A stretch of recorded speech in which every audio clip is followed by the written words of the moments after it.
Well, we start a new series today. Cannot tell you what the name of the series is. That's actually what we're going to build up to. Don't want to ruin that. But let me start with a question. Have you ever had an assumption, an understanding, a belief that ended up being wrong, ended up being false? Let me give a couple examples from my life. When I was really young, I enjoyed hanging out at my grandmother's house, would play over there, thought the neighborhood was neat, playing in the street was something I didn't do at home. So I enjoyed being at my grandmother's house, but when I was really young, I remember being over there, I was probably 2 years old. And my grandmother had just made some cookies, brought them fresh out of the oven, put them on top of the stove, told me not to touch them, and left the room. So guess what I did? Of course, touch the cookies, or touch the tray, which immediately I burned my fingers, cried, big ordeal, trauma, upset, everything. Well, my grandmother had a false assumption. I don't know where she got this. I don't know if this was basic medical practice back in the day, but my grandmother did not take me to the doctor. She didn't take me to the emergency room. She didn't put Neosporin or some burn ointment on my hand. She simply grabbed a sock. And so I remember having a burnt hand and having my grandmother cover it with this big, thick black sock. I'm not burnt anymore, but I don't think that is, recommended. I would not recommend that with your children. So that was a false assumption or belief that my grandmother had. One from my own life is that for pretty much all of my adult single life, I was under the assumption that I could not provide for myself when it came to making food. I just had the belief that I was incapable of cooking. And so as a result of that, I spent a lot of time and money eating out, eating very unhealthily, and sitting in front of the TV with a microwave dinner. Don't know why I believed that, just simply thought I was unable to cook. And by no means am I going to be on Top Chef anytime soon, but my wife likes my hamburgers. So at least I can get by, and sometimes we go to the grocery store now, and I think about, I could have been doing this all this time, would have been healthier, would have saved money. But it was a false belief, a false understanding I had. And something I've learned is that the way we think about, or an assumption we have about something or someone, affects how we treat it. What we believe about something or someone affects how we treat it. And this is true in many areas of our life. If we believe that someone at work is opinionated, or somebody at work is just stuck up or arrogant, then we are going to treat them accordingly. And if we find out that that is false, then we've kind of made a mistake, and we've set ourselves up for some awkward situations maybe. So the same thing's true about Christianity. In approaching Christianity and looking whether we would consider ourselves insiders or outsiders, we all have assumptions, ideas, things we bring to the table when it comes to Christianity. And if some of these are false, if some of these are wrong, then we have already acted on these wrong assumptions. And looking at these, I think we could classify these into 3 areas. And so I've got my visual of a triangle here today because I think you can break down each of the 3 areas into one word. So I'm going to do that. And most of us would fall into one of these categories when it comes to viewing Christianity. The first group, as I break the first rule of public speaking and turn my back on the audience and the camera, is what? Not sure if you can even read that. But what? The what group. What am I supposed to do? What is it about? You've probably heard people say, well, the Bible is God's book of how we ought to live, what we ought to do, the things we're supposed to do. It's His roadmap for our life, and it tells us how we live.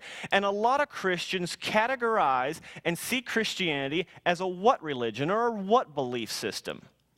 It's all about what we do. It's about the rules. It's about making sure we're in line and that we do the right things and that we don't do the wrong things. And so therefore we point out to others if they're doing the right things or correct them if they're doing the wrong things.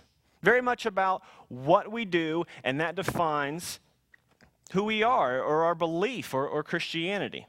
So a lot of people fall into the what category. Another basic one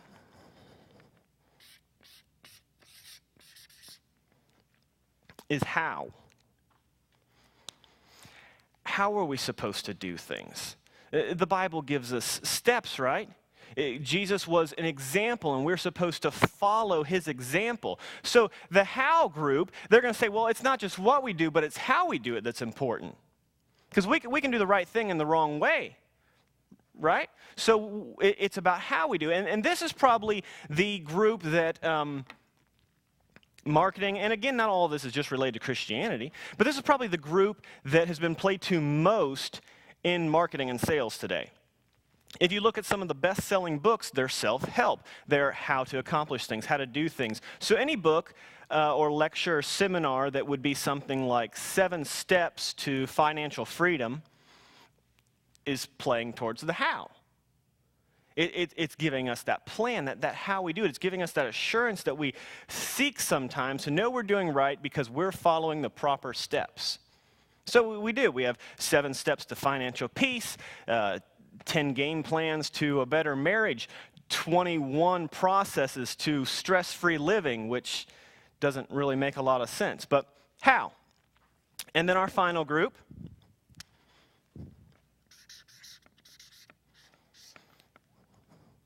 is the why group.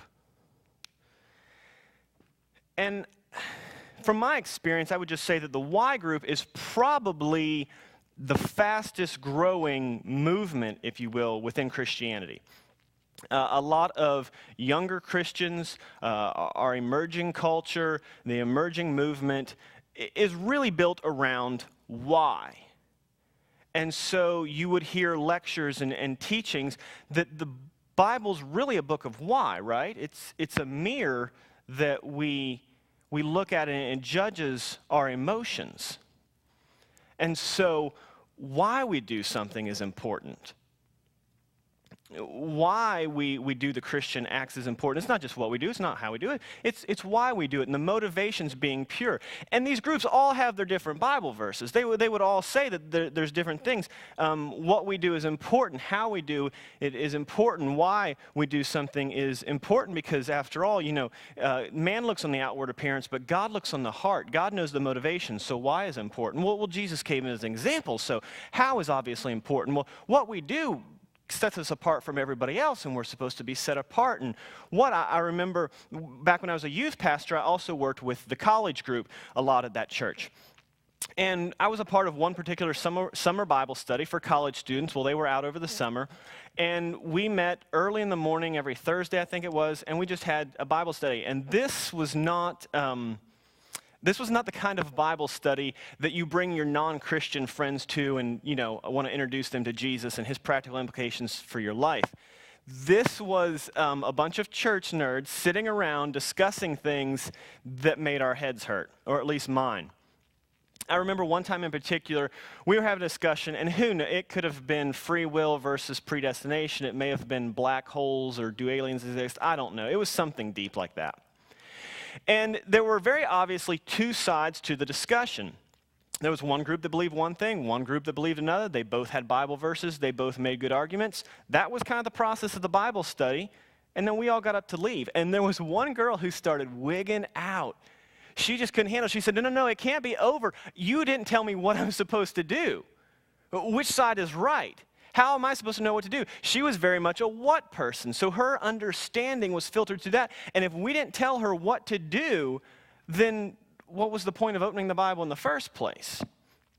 And so I think all just with our personalities, we probably all lean towards one of these. Again, with Christianity, with business, with our families, this is kind of what we consider as valuable, or our system for judging worth is it fits into one of these categories. And we all kind of lean and we all kind of think our system's right because we understand our reasoning, and the others are wrong, and so there's the competition and all that stuff, and these are just different ways of viewing Christianity.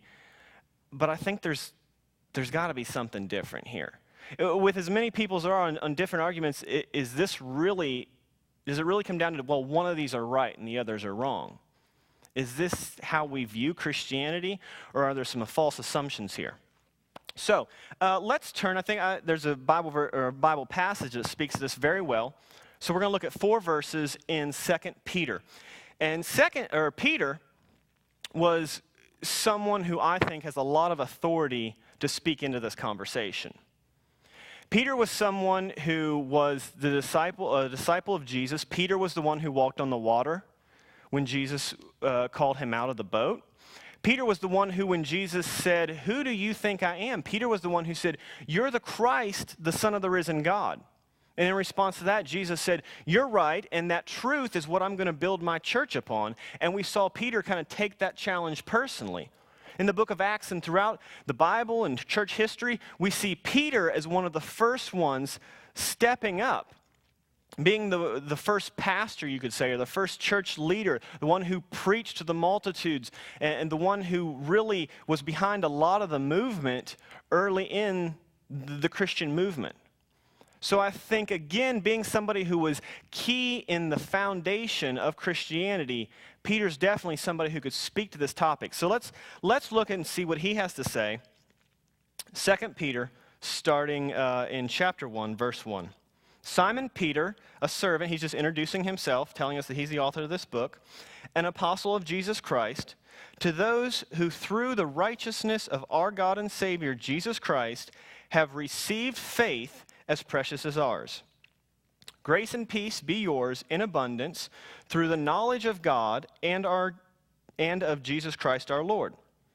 His divine power has given us everything we need for life and godliness through our knowledge of him who called us by his own glory and goodness. Let me stop right there because verse 3 is very key. I want to read this one more time. There's some things in here that I think really speak to this conversation.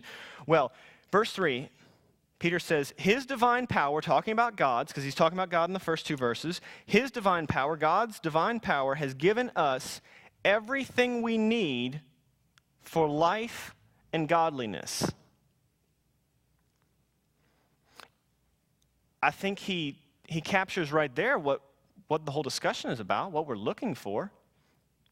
Everything we need for life and godliness. I mean, isn't that the point? Isn't that what we're trying to do? We're trying to find meaning in life, a purpose, if you will. And certainly the point of Christianity or any religion is to find godliness, is to explain a relationship between us and God, to understand what goes there or how we please God. So when he talks about finding life and godliness, I think this is exactly what he's talking about. So how does he say that we do this?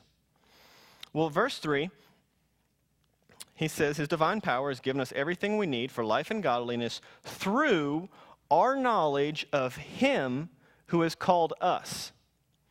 Now, let me expand a couple words here. First one is the word knowledge. The New Testament originally was written in Greek. And so many times in the Greek language, words have so much more meaning than the way we're able to translate them in English. And the word knowledge, if we expounded it or gave an expanded definition or retranslated it more accurately, the word knowledge means genuine, personal sharing of life. So it's not talking about an intellectual understanding, a head knowledge, but intimate, personal sharing of life. Back, in times past when we would talk about somebody coming to become a Christian or that whole transaction, we may have used the wording come to Jesus, or the main one was get saved. People would get saved. Well, now in the church we hear a lot more about developing a personal relationship with Jesus Christ, or coming into a personal relationship with Jesus Christ.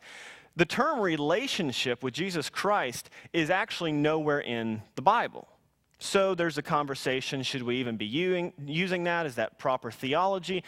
Well, I think it is. I think we have a basis for it based on words and passages like this.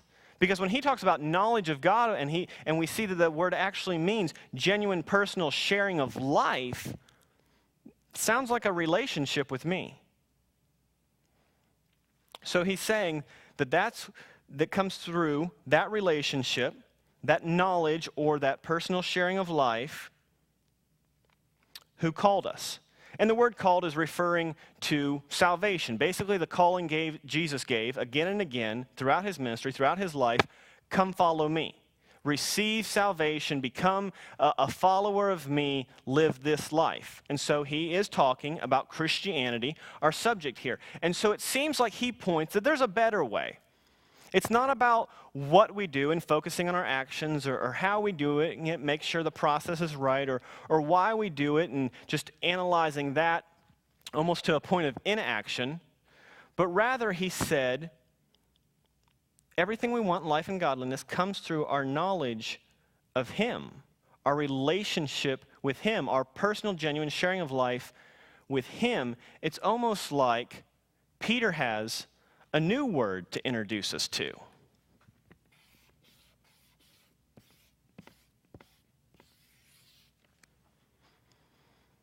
Peter said it's about who?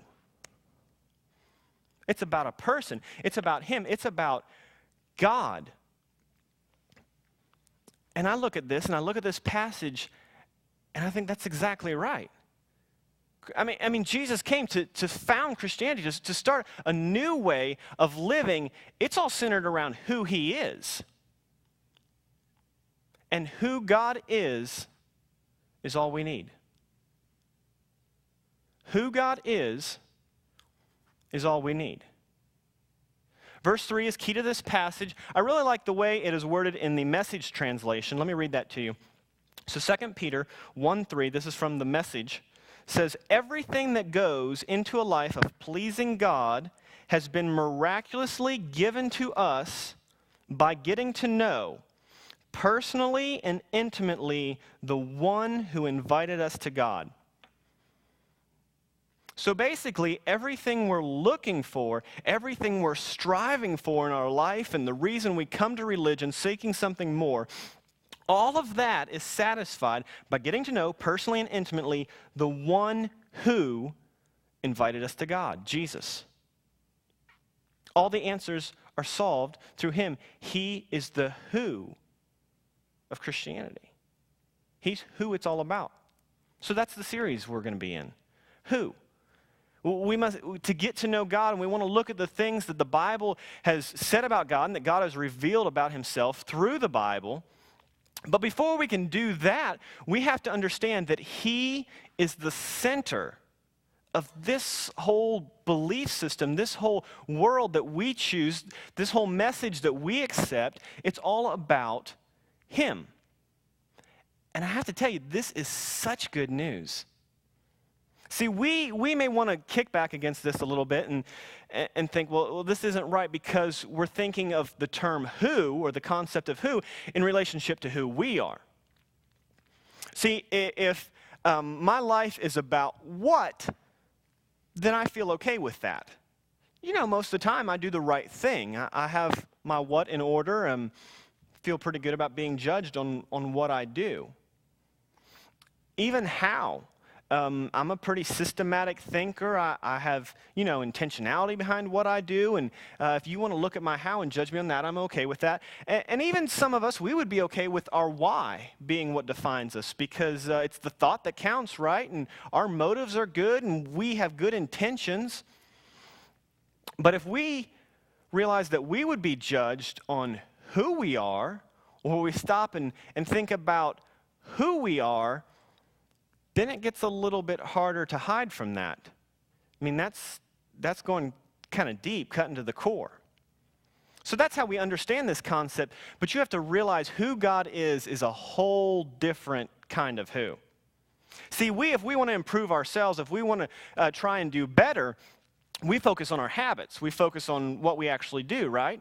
Like if we want to become healthier, then we're going to start doing things, and our what is going to reflect that. So and I'm a big proponent of setting goals and, 21 days to a new habit and all that kind of thing. So we work on our habits. We work on, developing new practices and doing things differently and having what we do kind of carry who we are up, and we kind of try and make ourselves better by changing our actions. See, that's not disconnected with God. With God, who he is what he does. He is so perfectly at peace with himself and just whole that there's no distinction. If you want to know who God is, look at what he does. So when God cares for the poor, when God blesses us even when we don't think we deserve it, when God heals the sick, when God continues to give compassion, when God gives grace and mercy and forgiveness, and when Jesus dies on the cross for us and those things that he does, that's who he is. That's who he's reflecting who he is. So who he is, being the center of Christianity, is a very good thing. Let me show you this in our passage going on in verse 4. 2 Peter 1:4. Through these, he has given us his very great and precious promises, so that through them you may participate in the divine nature. Again, that's God. That's what he does. This is what he desires for us. He desires good things for us. He wants to attach us to his divine nature. He wants to bless us. God is constantly trying to rescue us so that he can pour good things into our life. Anytime you feel like God's trying to remove something or take something away from you, it's only because he knows that is not healthy, and he is trying to pour in something better to your life. And that's who God is. So I want the will of God. I want God's plan for my life to be determined by who he is. Not what I've done, not where I happen to be born or where I live or what my circumstances dictate. I want God's purpose for my life to be defined by who he is, because he always desires good things for us. And if we understand who God is, then we're okay with identifying ourselves the way Peter does. We kind of skipped over this, but verse 1, look back at this. This is how Peter starts this book. Simon Peter, a servant. What's the fourth word of this book? Servant. So how does Peter identify himself? The first pastor of the church, a leader in the founding of Christianity, the one who walked on the water, even a disciple? No, a servant. See, there's nothing really positive that we would associate with the term servant. That's not anything we long to be. We think of being violated or having our rights revoked or being enslaved. All those are the things we would associate with the term servant. But when we understand who God is, as Peter apparently did, then he understands that God is seeking our good. And so defining ourselves or labeling ourselves as a servant is not anything Peter had a problem with. And then let's continue, skipping back down to the end of verse 4, the part I left off. So God desires to give us all these great things for us to participate in his divine nature and escape the corruption in the world caused by evil desires. Notice he doesn't say evil people. He's not trying to rescue us from evil people, which would be something externally. He's trying to rescue us from evil desires. And so I think he's probably talking about ourselves. He's probably talking about our desires, which I think lead to some of the what, how, and the why. When we try and take over, even a religious system meant to worship God, we kind of take it over and we want to explain it in a different way according to how we see things or who we are. Because who is the who? This is deep. Who is the who in what, how, and why? Us. If Christianity or religion or life for that matter is about what do I do? What do we do? Just what is it that I'm supposed to do because I want to get it right, then it's all about me. Same thing with how I do it. You need to do it how I do it. Or why? My motivations are pure. I can feel good. I can feel holy because my motivations are right. And so we put ourselves in the who position. When really, that's a place meant only for God. Paul understood this. Paul, who wrote most of the New Testament. And I want to read a passage that he penned that I also think relates to this concept. In 1 Corinthians chapter 2, verses 1 and 2, the Apostle Paul says this, "When I came to you, brothers," and he's writing to the church at Corinth, and he's talking about a time past when he came and brought the gospel because Paul was an incredible missionary all throughout the world in the New Testament. So he says, "When I came to you, brothers, I did not come with eloquence or superior wisdom as I proclaimed to you the testimony about God. For I resolved to know nothing." I was okay with knowing nothing. "I resolved to know nothing while I was with you except Jesus Christ and Him crucified."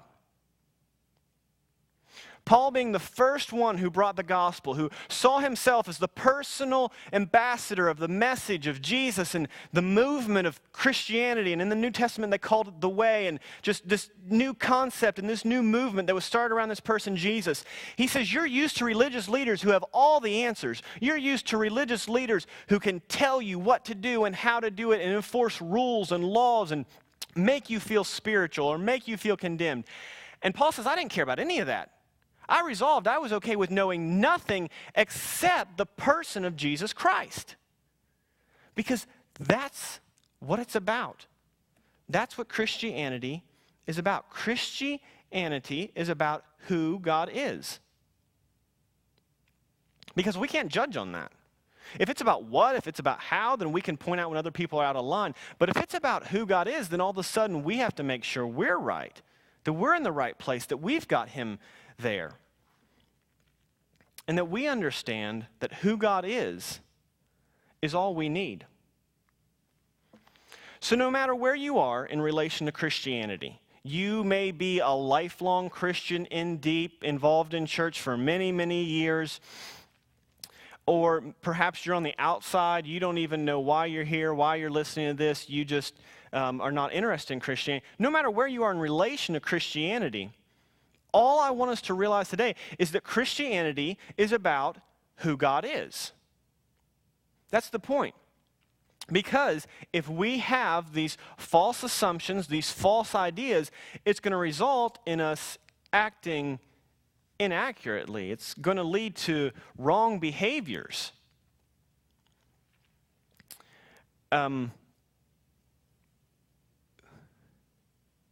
It's about who God is. So I don't have any application, any strong, application points or homework. I just want you to realize that Christianity is about who God is. And and this is not all non-Christians' fault. We as Christians have done a really poor job representing this and remembering this.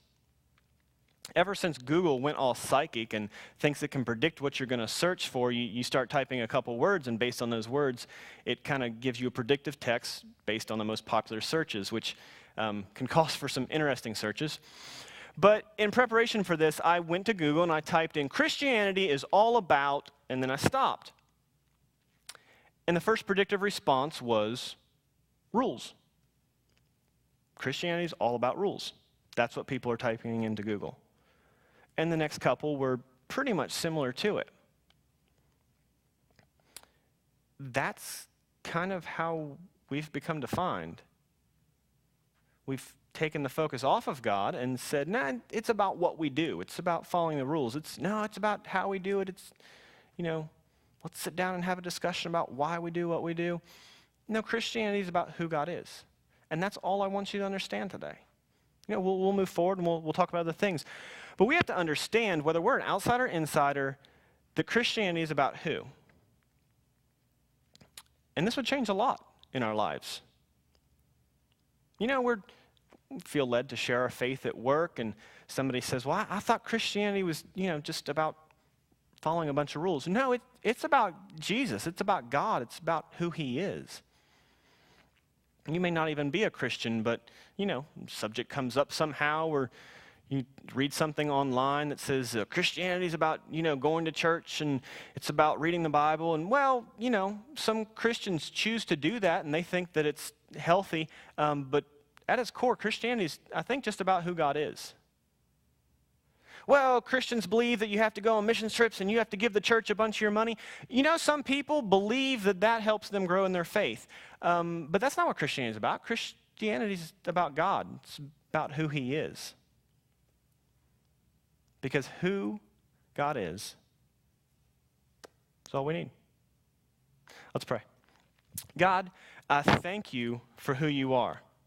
I thank you for what you've done for us, and that you did come to be an example, but that what you want us to remember and what you want to affect our lives is the person of Jesus, who God is. May we really understand that.